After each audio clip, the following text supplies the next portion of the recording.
It feels so good to see so many faces from around the world today, many of whom have been hidden away behind those black screens from Zoom and Teams for the last 3 years. I can tell you that there is nothing as special as human connection. In my language, in isiZulu, we say, umuntu, ngumuntu, ngabantu, which means a person is a person because of other people, or put simply, I am because we are. If there's any lesson that we've learned from COVID-19, it is the value and importance of the human connection. As individuals who work intricately and tirelessly to enable these connections at an international level, it was almost easy to forget about the important work that we do on a daily basis. Even though we found ways of coping with the pandemic and reimagining the work that we're doing, I can tell you just how excited I am that we're gathered here once again at the University of KwaZulu-Natal to exchange ideas on enabling the human connection across international boundaries. We're here to celebrate humanity, a value that transgresses all cultural and geographical boundaries. This summit takes place at a very difficult time for humanity. The world sits in tension. There's distrust, there's fear, there are these nationalistic ideals that we thought had been buried a long time ago, which are finding reemergence and prominence. How then do we, as a community which seeks to break these boundaries, come together to make connections, to build bridges between nations, and to navigate this increasingly contested and insularizing world? Aptly entitled Reconnecting After Disconnection, Reimagining Internationalization Post-COVID-19 and Beyond, we hope that these questions are going to be answered through the summit today. My name is Thabo Msibi. I am the Dean and the Head of the School of Education here at the University of KwaZulu-Natal, and I'll be chairing this first session.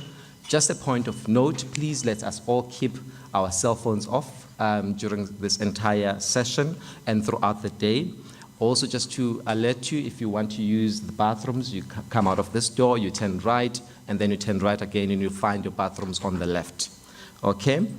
We're delighted that the summit is graced by a senior member of the executive, Professor Busisiwe Ncama, who is the Deputy Vice Chancellor and Head of the College of Health Sciences.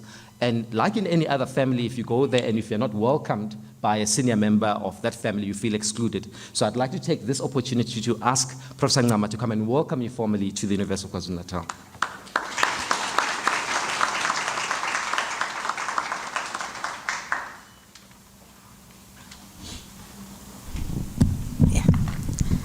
Thank you so much, Professor Msibi.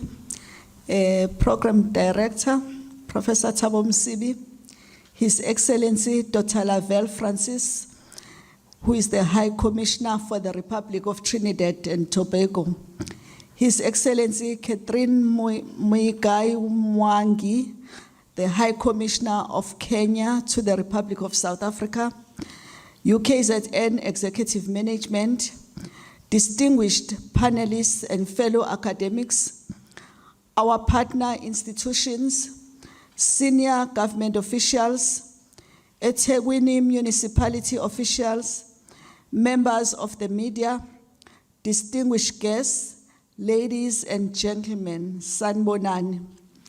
As Thabo has already mentioned, my name is Professor Busisiwe Ncama, the DVC of Health Sciences. I'm here today on behalf of the Vice Chancellor, Professor Nana Poku. I'm honored and privileged to welcome you to this Internationalization Summit. This summit is one of the activities planned for our International Partner Week, which started on Monday, the 17th of October, 2022. I hope you had a fruitful engagement this week and also had a chance to visit most, if not all, of our beautiful campuses for various activities. We are delighted that you, our esteemed partners, have honored our invitation for these activities, including this summit. Our International Partner Week is one of the most important events on the UKZN calendar.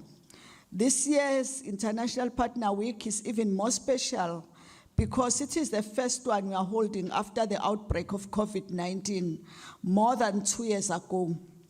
It is for this reason that we theme this summit, Reconnecting After Disconnecting, Reimagining Internationalization Post-COVID-19 and Beyond. Ladies and gentlemen, I'm sure you will agree that the past 2 years have been among the most difficult for institutions of higher learning worldwide.